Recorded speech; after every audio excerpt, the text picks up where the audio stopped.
Hey guys, আসসালামু আলাইকুম। Welcome back to my new blog. Software সংগ্রামের আরেকটা নতুন দিনে আপনাদেরকে স্বাগতম। প্রতিটা সকাল আমার কাছে শুধু একটা নতুন দিন না, এটা নতুন দায়িত্বের শুরু। সকালে ঘুম থেকে উঠে দিনের শুরু হয় এক কাপ চা বা এক কাপ কফি দিয়ে, তারপর হালকা নাস্তা, কারণ সামনে লম্বা ব্যস্ত একটা দিন অপেক্ষা করে। নাস্তা টেবিলে বসে মাথায় কাজ ঘুরে, আজ কত বুকিং আছে, কোন ভিআইপি গেস্ট আসবে, কোন রিপোর্ট চেক করতে হবে। কারণ হোটেল ইন্ডাস্ট্রিতে দিন শুরু হওয়ার আগেই দায়িত্ব শুরু হয়ে যায়। নাস্তা শেষ করে যখন হোটেলের পথে বের হই, শহর তখন ধীরে ধীরে জেগে উঠেছে, কিন্তু আমার কর্মদিবস ইতিমধ্যেই শুরু হয়ে গেছে। রিসেপশনে পৌঁছেই প্রথম কাজ শিফট হ্যান্ডওভার চেক করা। রাতের রিপোর্ট দেখি, কোনো কমপ্লেন ছিল কিনা দেখি, পেন্ডিং বুকিং, রুম রেজাল্ট সবকিছুই যাচাই করি। আজ কত চেক ইন, কত চেক আউট, কোন রুম ভ্যাকেন্ট, কোনটা অকুপেড, আর সব আপডেট নিতে হয়। তারপর শুরু হয় আসল বাস্তবতা। রিসেপশন এমন একটা জায়গা, ওইখানে বসেই বা থাকবো কতক্ষণ। কিছু কিছু সময় বোরিং ফিল করি, তখন আবার সোফাতে এসে বসি। সোফাতে এসে বসে আবার আপনাদের মতো বাস্তব নিয়ে ভাবি, জীবনে পথ চলা এতটাও সহজ না। এই চিন্তা করতে করতে আবার ক্লান্ত হয়ে যাই, আর জীবনকে নিয়ে ভাবতে ভাবতেই সারাটা দিন পার করে দেই।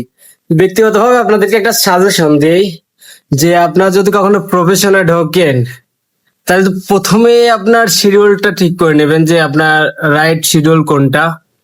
বাট শিডিউল ছাড়া যদি ঢোকেন আমার মতো, মানে আপনার ডিউটি তো কোনো শেষ শুরু থাকবেই না। অলওয়েজ ডিউটি, অলওয়েজ ফ্রি, সবকিছু মিলে নিজ স্বাধীনতা হারিয়ে ফেলবেন।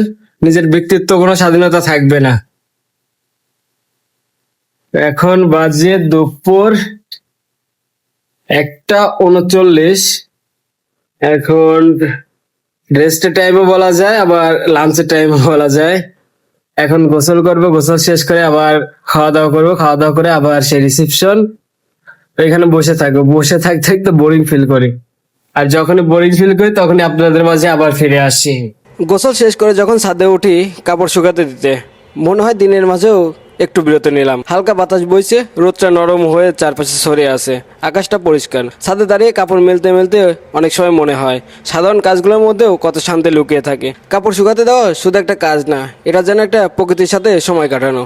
কিছুক্ষণ ছাদে দাঁড়িয়ে চারপাশ দেখি, ভাবি জীবন কতই ব্যস্ত হোক, এমন একটা সময় ছিল যখন নিজের খাবার পর্যন্ত নিজে খাওয়া হয়নি বেড়ে, আর এখন নিজের কাপড় চোপড় ধোয়া থেকে শুরু করে সকল কাজ নিজেকেই করতে হয়। এটা হলো সময়ের পরিবর্তন। সময় আমাদেরকে অনেক কিছু শেখায়। এতগুলা কাপড় ভেজাইছিলাম, যা কি বলবো, অনেক এখন শুকাইতে হবে। আর বাইরের ভিউটা দেখো, অস্থির। এই ভিউটা দেখা তো রোজ এক ঘরে লোক উপরে আসা হয় আমার, লুকিং লাইক অফ ওয়াও। এই যে কালকে যে কম্বল গুলা ধুইতে শুকাইতে দিচ্ছিলাম, ওইগুলো এখানে শুকাই গেছে, এগুলো এখন নিচে নামাবো, আর আজকের গুলা শুকাইতে দিব। সবাই সাথে থাকো, আর আমার পুরো ব্লগ গুলো দেখতে থাকো।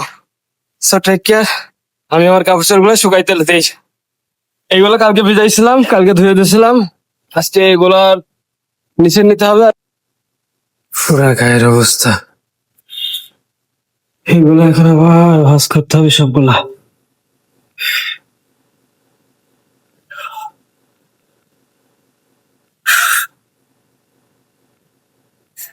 এগুলো এখন ভাঁজ করে আবার রাখতে হবে, আবার ব্যবহার করতে হবে। রোজ রাতে যতই গরম পড়ুক, এগুলো আমার সঙ্গে, আমার সাথে থাকবে। তীব্র গরম, অসহ্য আর সহ্য হয় না। দিনভর বাস্তবতার পর রাতটা কখনো শুধু রাত থাকে না, বন্ধুদের সাথে হলে সেটা হয়ে যায় স্মৃতি। কাজ শেষ করে যখন বের হই, শহরের বাতাসটাও অন্যরকম লাগে। চারদিকে আলো, রাস্তায় কোলাহল, দূরে মেলার শব্দ, আর পাশে প্রিয় কিছু মানুষ। বন্ধুদের সাথে হাঁটতে হাঁটতে মনে হয় জীবন আসলেই খুব বেশি জটিল না। কখনো চায়ের দোকানে আড্ডা, কখনো রাস্তার খাবারের গন্ধ, কখনো শুধু হেঁটে হেঁটে শহরটা নতুন করে দেখা। সব মিলিয়ে যেন জীবন্ত একটা দৃশ্য। আর বন্ধুদের সাথে গল্প, সেটা তো আলাদা একটা জগৎ। পুরোনো স্মৃতি, নতুন পরিকল্পনা, হাসি ঠাট্টা, অকারণ মজা, এই মুহূর্তগুলো টাকার চেয়েও দামি। কখন আমরা শুধু হাঁটি কোনো গন্তব্য ছাড়াই, কারণ কিছু পথ শুধু চলার জন্যই সুন্দর। রাত যত গভীর হয় শহরটা তত অন্যরকম লাগে।